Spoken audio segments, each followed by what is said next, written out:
The internet has become a crucial part of everyday life, but often it can feel like your connection is too slow and too expensive. I've seen it dip to about 1 megabit per second, and that usually happens right around the time I have to download a huge file for work. Open Technology Institute's research confirms the frustration. People in the U.S. pay more for slower internet than people abroad.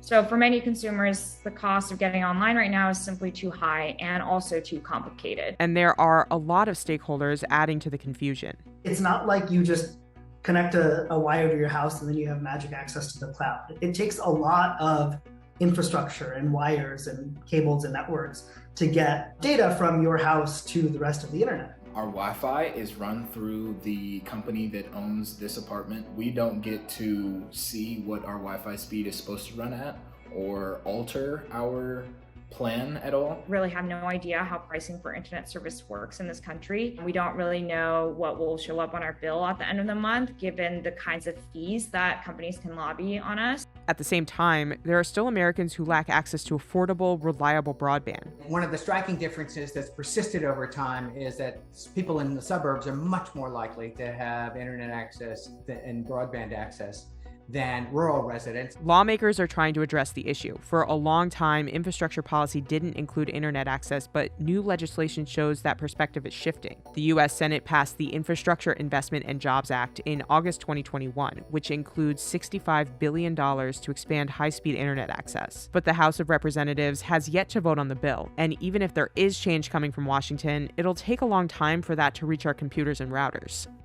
Here's why so many Americans lack access to high-speed internet, why those who can get it are paying more for slower speeds, and some ways policymakers can fix it. The cost of high-speed internet in the U.S. is difficult to measure. The government does collect some cost data, but it's incomplete. It's not perfect. The government also tries to collect access data. That is also incomplete. I think the FCC has been under a lot of pressure to get this right.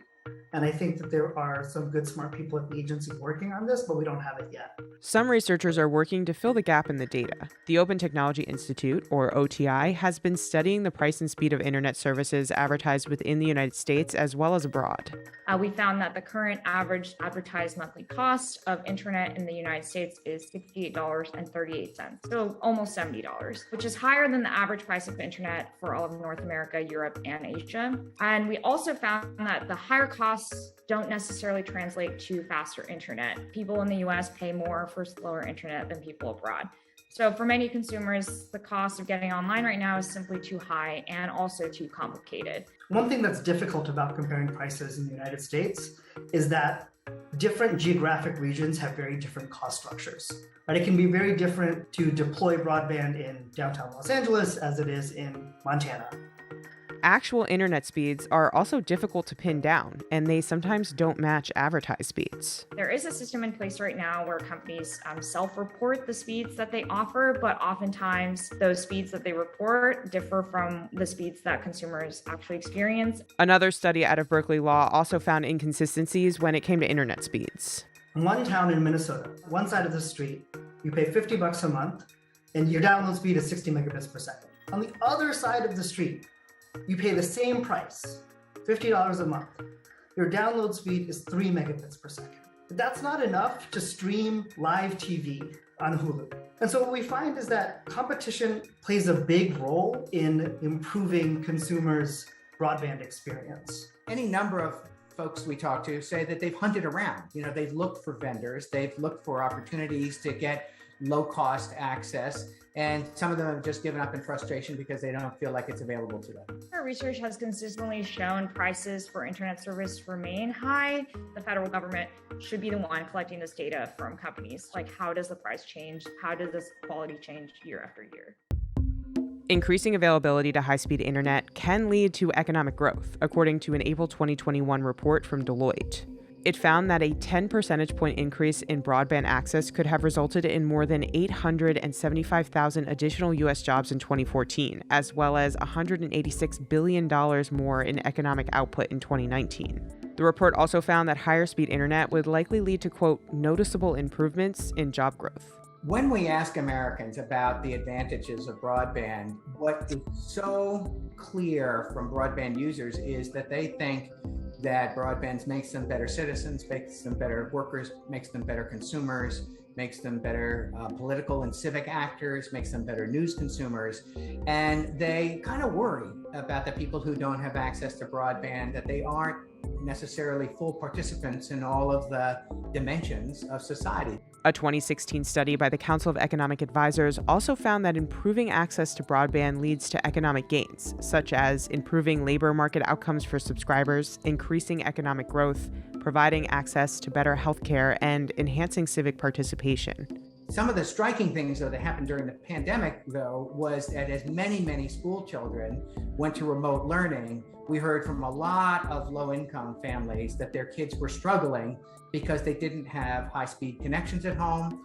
They had to do homework on a cell phone. They often had to go outside the house to a local community spot to get access to Wi-Fi. So almost half of the low-income families said that they were struggling with at least one of those issues related to the homework gap during the pandemic. Stanford University's Policy Analysis for California Education has documented how student learning has declined during the pandemic, especially among younger children. Its research has also found that low-income students were substantially more likely to fall behind than higher-income students. If someone is still in junior high or elementary school, you disrupt his or her education, you're never going to really make up for that.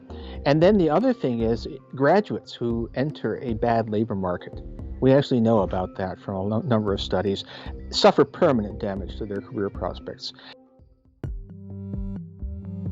So there are several factors that contribute to the high cost of internet service in this country. One of the most important reasons is the near monopoly in the marketplace. The US market for internet service is dominated by just a handful of companies. Because of this, none of them feel any market pressure to lower the cost or improve the quality of their service.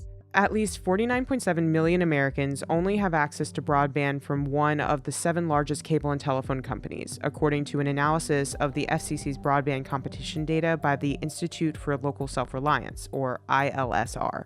ILSR says that at least 83.3 million Americans can only access broadband through a single provider. The report also concluded that Charter Communications and Comcast, which is CNBC's parent company and the largest internet provider in the country according to the FCC's data, maintained a monopoly over at least 47 million people with their coverage spanning mostly urban and suburban areas. ILSR's analysis found that roughly 52 million households subscribed to either Comcast or Charter. Charter told CNBC it's extending its broadband network into, quote, unserved and rural areas, and it offers lower cost options for eligible families and seniors, as well as different packages for K-12 schools. Comcast did not respond to CNBC's request for comment. Competition makes a big difference.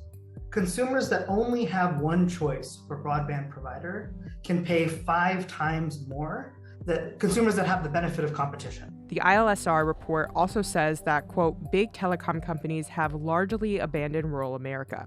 Data out of the Pew Research Center reflects a rural-suburban divide. One of the striking differences that's persisted over time is that people in the suburbs are much more likely to have internet access and broadband access than rural residents. That gap has shrunk over the years. A lot more people in rural areas now have home broadband than had it 15 or 20 years ago, but the gap persists. To compound that consolidation, there's also a phenomenon of landlords making deals with internet providers to exclusively offer that service to tenants, eliminating choice and consumers' ability to negotiate prices. This can happen even if the building is equipped to hold multiple providers. There is actually a recent proceeding now within the Federal Communications Commission that is looking for a refresher on the record on this issue. But the case remains that they've tried to ban these exclusivity deals in the past, but providers continue to find ways to circumvent the rules with new schemes to somehow share their profits with landlords so that they will have these exclusive deals for huge apartment complexes that can have tens of hundreds of residents. OTI points out in its report that the FCC has tried to ban these deals, but ISPs have found ways of circumventing the rules. One thing we see is that rate regulation does offer you meaningful improvements, but it doesn't get us quite as far as competition. Now, the data suggests that competition is still the best means of improving the consumer experience.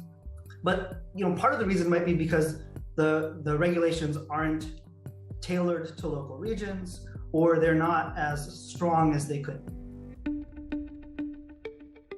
Researchers have put forward a number of policy proposals that could increase access to high-speed internet and make prices more affordable for consumers. A top priority for many experts is providing consumers with more options. So you encourage competition, I think, by deploying money to new providers who can build out new networks in underserved regions. You stop consolidation, I think, by taking a close look at mergers between broadband providers or mergers between broadband providers and vertically affiliated entities like content companies. We need stronger regulatory enforcement for those sorts of mergers, both at the FCC and with the antitrust authorities. Anytime that there's a huge merger or acquisition on the books, the government can set standards.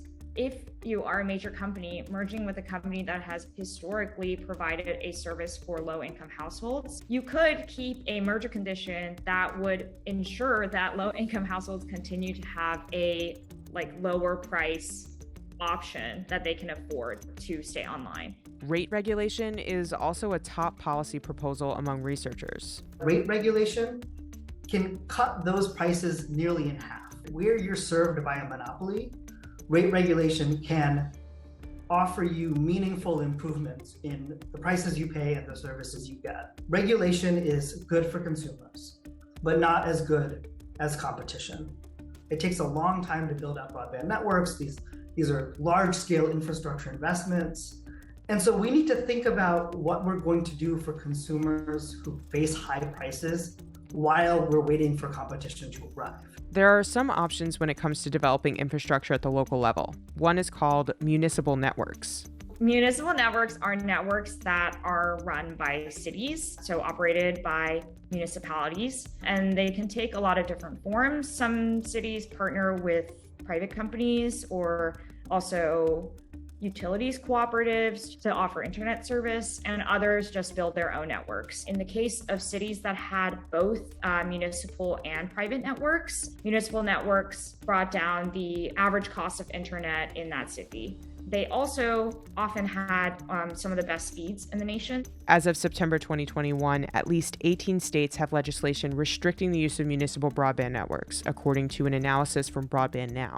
Industry lobbyists have argued that municipal networks can stifle private competition. Broadband activists say they're necessary to get rural residents online. There have been reports that private companies in the area, private internet service providers, have spent thousands to millions of dollars lobbying state legislators to not allow these networks to exist. The recent infrastructure package that has been in discussion that recently passed the Senate formally had language that would have legalized these networks. That language has now been dropped, but there is legislation like the Community Broadband Act that would legalize municipal networks. There are other policy proposals to address the inequality, such as regulations to require service providers to be more transparent about pricing and other data. The Federal Communications Commission allows internet service providers to self-report that data, which can lead to potential discrepancies between what people actually experience. So we definitely want to see reform on that part of data collection. The FCC has issued rules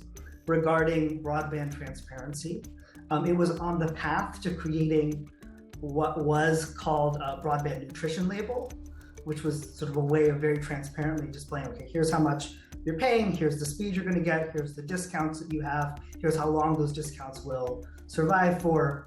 But these regulations can come and go with the changes of administration. The issue of affordability affects everyone regardless of where they live, right? If you can't afford the high cost of service, you can't be online. That's whether you live in the middle of a city or you live on a farm. It doesn't matter. Cost affects everyone. So hopefully we can really make it more affordable for people.